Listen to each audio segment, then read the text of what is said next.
really pale again. How about if this is also, that's a little bit better. Hello and welcome to my studio. I'm Naomi from Pigeon Art, and today we're going to be upcycling some furniture. This video has been a long time coming. I've been collecting pieces of furniture from my house with the intent of painting them in the Hamptons style that I have already painted some of the pieces. And we finally had some good weather and the stars aligned, so we started. This is a piece of furniture that I bought secondhand from someone around the corner from here, and there's nothing wrong with it. It's got a few scratches and dings on the top, which we're going to be refinishing anyway with varnish, but it was the perfect shape for what we wanted. So I will be painting the bottom bits white, and it's going to be used as a shoe rack and an entryway table. We also bought the mirror that goes above it well over a year ago. It was right before we went into the Delta shutdown in Sydney. So straight into it. So I always start by taking out the drawers and taking off the handles. This one's a bit of a cheaper piece of furniture, so it was a bit of a flat pack, so I had to take off the drawer fronts.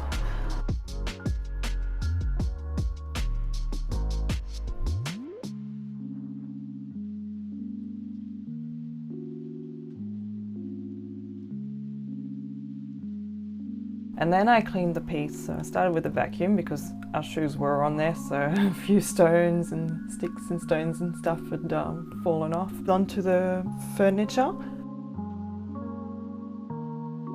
And then I grabbed some warm water and dishwashing liquid and a cloth, an old t-shirt, and I gave the whole thing a good scrub to take off any dust, grime, anything that would be you wouldn't want to keep on your piece while you're painting it. And then I cleaned the whole piece.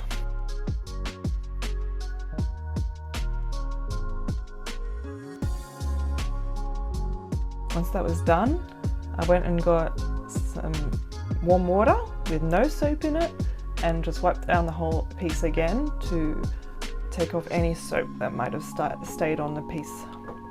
So just basically rinsing it.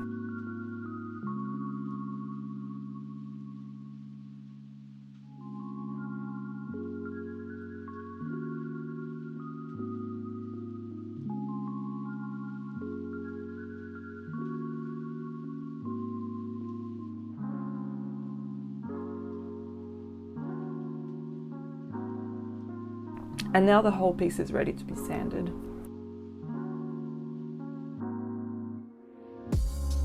Last year I bought a respirator mask so I could sound without having to breathe in all that dust, and so I'm looking forward to trying it out. And I'm using a round orbital on a fairly fine grit because all I want to do here is scuff sand.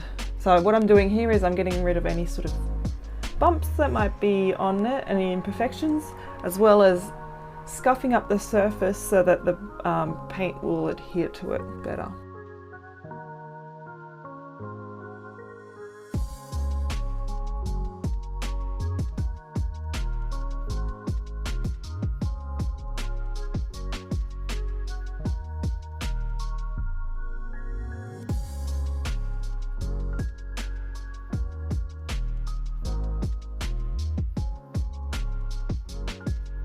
And then once I've scuff sanded the whole piece, I wiped it down with a damp cloth again to just get rid of all the dust that I've just created. And once that dries, I'm ready to start priming. It's worth mentioning here that I'm only dealing with the bits I'm going to be painting right now. I just knew I wasn't going to get this all done in one weekend, so I still wanted the tops to be usable and not raw, so that if I finish this in 3 weeks time, I could still use the furniture in between. And I completely forgot I was supposed to wood fill those holes in the drawer fronts, so I went ahead and sanded the fronts, the drawers, and actually primed them. And unfortunately that meant that I had to wood fill them a bit later.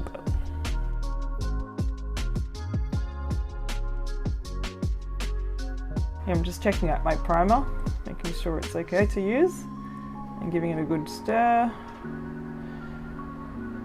Priming I really dislike doing. It's never looks good. It's very streaky and it's very thick, so I find it just really hard to apply it nicely. And I always use an old brush for priming because it really does seem to ruin your brushes. It's a different kind of paint to the other paint we're going to be using later, and I just don't want to ruin my new brush. So my phone ran out of battery there, so I continued priming off camera while it was charging, but that's where I got up to. And I'm making sure that I am getting every little piece that might be seen from any angle, because this is where our shoes are going to be. People might sit on the floor to put their shoes on, and I don't want them seeing wood where there shouldn't be.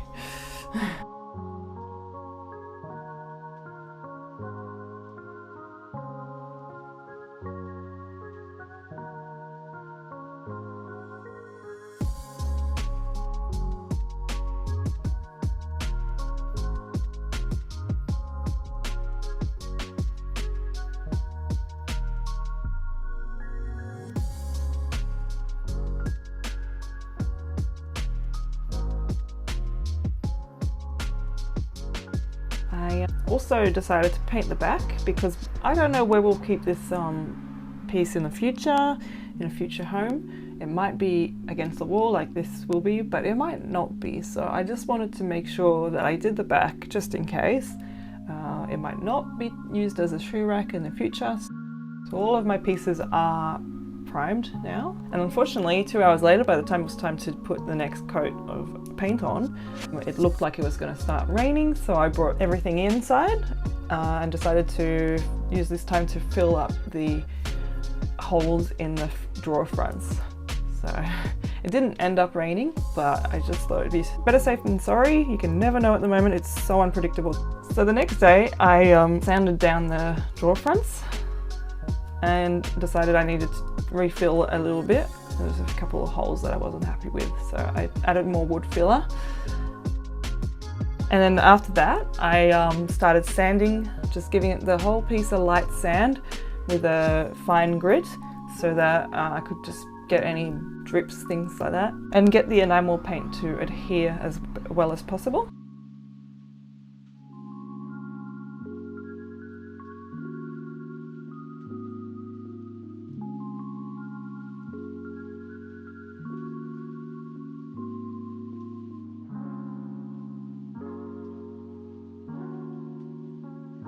So here I started to realize that there might be a way of getting that top off, because in the same way as the drawer fronts, because I could see a big gap in the spot.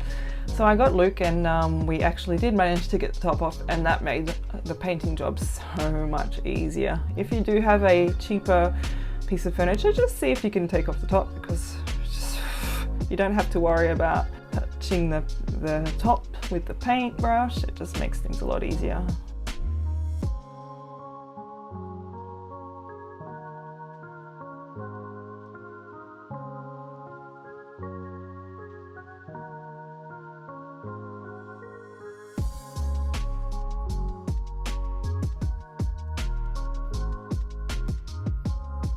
And then here I started using the enamel paint.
So I did the first coat of enamel paint, and then that day I was supposed to go for a bushwalk with my friend because it was a beautiful day. So I asked Luke if he could possibly do the second coat in a couple of hours, which he did, which is really great because it meant that I didn't have to do this on another weekend, the third coat, and we actually had the project half finished. So thank you, Luke. And by the way, I really enjoyed my bushwalk. It was a beautiful day.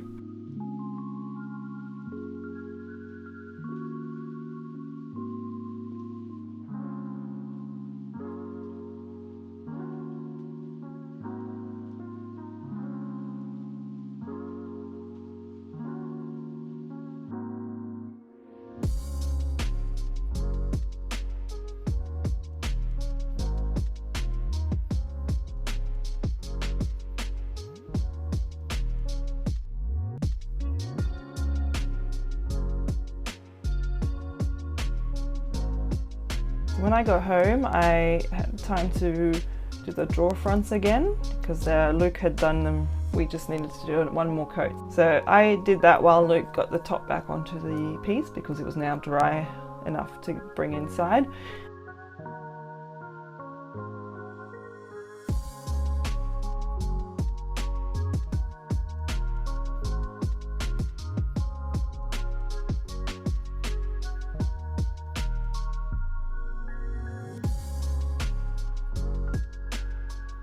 Unfortunately, the next weekend after that, we got some rain and I wasn't going to be able to varnish the top for another few weeks.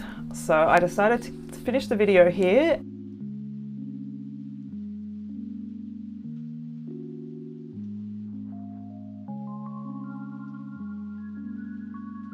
Thank you so much for watching. I'm sorry we couldn't finish this project fully, but if you want to see the end of this project, you might want to subscribe.